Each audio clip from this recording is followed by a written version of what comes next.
kami concern pada efisiensi anggaran agar bisa tidak membebani anggaran negara pada saat ini, tetapi dengan tidak mengubah target dari yang kita berikan gizi. Semua sudah dicairkan dari mulai Jumat. Yang 27 tadi itu. Yang sudah masuk.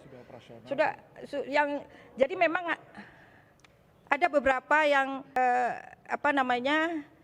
yang Jumat itu sudah dicairkan. Yang Senin ini juga dicairkan. Tadi kalau nggak salah kami dapat laporan 5T ya Ibu ya, dicairkan.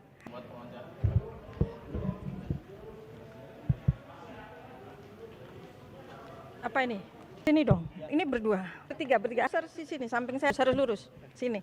Pertama, tentu ini satu amanah yang harus kita jalankan dengan baik, benar, tulus, ikhlas, dan jujur. Karena ini adalah program yang sangat bagus sekali, karena kita bertanggung jawab untuk bisa mencerdaskan anak-anak bangsa, sekaligus bisa untuk menggerakkan ekonomi bawah. Di sini saya ditemani Ibu Arumsari yang sehari-hari akan memelototi saya dalam hal keuangan. Dengan teliti, dengan benar. Saya tidak akan mengambil keputusan apapun berkait pengeluaran duit bila Bu Sari tidak oke. Di samping saya ada Pak Trenggono yang dia juga akan melindungi saya ikut nanti menggarap berdapur di 3T dan juga kawasan-kawasan yang belum teritorial yang belum terbangun. Itu ya teman-teman ya. Langkah kami adalah pertama-tama seperti yang beberapa waktu lalu saya sampaikan, kami concern pada efisiensi anggaran agar bisa tidak membebani anggaran negara pada saat ini, tetapi dengan tidak mengubah target dari yang kita berikan gizi.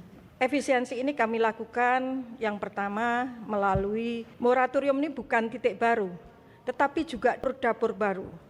Bila per hari ini totalnya berapa Bu Sari? 7. Jadi per hari ini jumlahnya titik dapur yang operasional berdasarkan virtual account itu 27.877. Nah, kita hentikan dulu ke situ. Kita akan tata. Kita tata apakah dapur ini melayani, ini sudah bisa melayani sebetulnya dengan penerima manfaat yang ada, atau sebetulnya malah kelebihan. Nah, kemudian ini kita akan nanti dulu, artinya kita nggak buka yang baru dulu maupun pendaftarannya.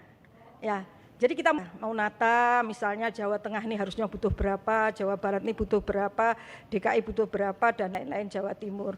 Karena memang dari datanya Ibu Arumsari, dapur ini masih menumpuk di Jawa. Kemudian setelah kami menata, baru ya kami hitung apakah perlu kami membuka kembali atau tidak. Yang kedua, kami refocusing penerima manfaat. Refocusing ini maksudnya adalah apakah perlu? Rasanya tidak perlu ya. Kalau misalnya sekolah kaya, kan ini pasti di rumah gizinya juga lebih bagus. Jadi kita lebih arahkan nanti benar-benar pada anak-anak atau penerima manfaat yang benar-benar membutuhkan intervensi gizi. Nah, ini kita akan refocusing sehingga apakah 63 juta yang sekarang ada ini benar tuh 63 juta ini butuh atau sebetulnya bisa dikurangi, kemudian nanti kita tambah yang belum memperoleh. Yang ketiga, itu kita akan melakukan kontrol atau kualitas ya. Kami juga sudah sampaikan ke Presiden di tahun 2026 ini kita bukan mengejar kuantitas, tapi pada kualitas, sehingga kami akan mengecek apakah dapur yang sekarang ada ini sesuai dengan juknis atau tidak. Nanti akan kita grading. Misalnya apakah dapur ini bisa 3.000, 2.000 atau 1.000 saja, itu nanti akan kita kelompok-kelompokkan. Selanjutnya yang terakhir adalah untuk 3T. Ini kami akan mencoba mengurangi tidak menggunakan APBN, mencoba ya. Tetapi tadi kami belum ke sini nih, sudah didemo nih oleh rupanya ada investor yang sudah membangun 3T. Kami akan selesaikan bagaimana sebaiknya, tapi untuk wilayah-wilayah yang belum digarap oleh investor, kami akan coba kerjasamakan atau kita bisa dibiayai dengan CSR-nya BUMN, atau mungkin ada hibah dari luar negeri, atau mungkin juga kalau di tempat itu ada perusahaan-perusahaan besar misalnya berinvestasi, masa sih bikinin dapur untuk masyarakat di situ nggak mau, kan nggak mahal juga. Jadi mereka kan juga punya CSR. Nah itu kira-kira yang akan kami lakukan dalam waktu sekarang. Bahkan sudah mulai, kami sudah rapat-rapat untuk merealisasikan yang tadi hal-hal yang kami sampaikan. Demikian ya. Nanik, ini kan wajah baru pimpinan BGN, tidak ada yang ahli gizi. Kemudian gimana caranya untuk mendapatkan kepercayaan publik bahwa program MBG ini benar-benar tepat sasaran untuk gizi anak-anak? Baik, di SOTK sebetulnya dari Badan Gizi Nasional berdiri itu ada Dewan Pengarah. Di Dewan Pengarah inilah akan kami isi dengan para profesor ahli gizi dan juga profesor dokter anak. Jadi nanti yang akan mengguiden kami, yang akan membimbing kami nanti adalah Dewan Pengarah yang terdiri dari 7 orang. Mungkin di antara 7 orang itu 5 kemungkinan mereka adalah dari pakar gizi. Demikian. Jadi terkait dengan kepemilikan dapur, ketika rilis kejaksaan mengatakan bahwasanya dapur itu harus dikelola oleh yayasan sekolah. Pasca kejadian bagaimana untuk pembelian dapur itu sendiri? Lalu kedua, apakah boleh pemilik dapur itu berafiliasi? Jadi itu menjadi sorotan masyarakat juga.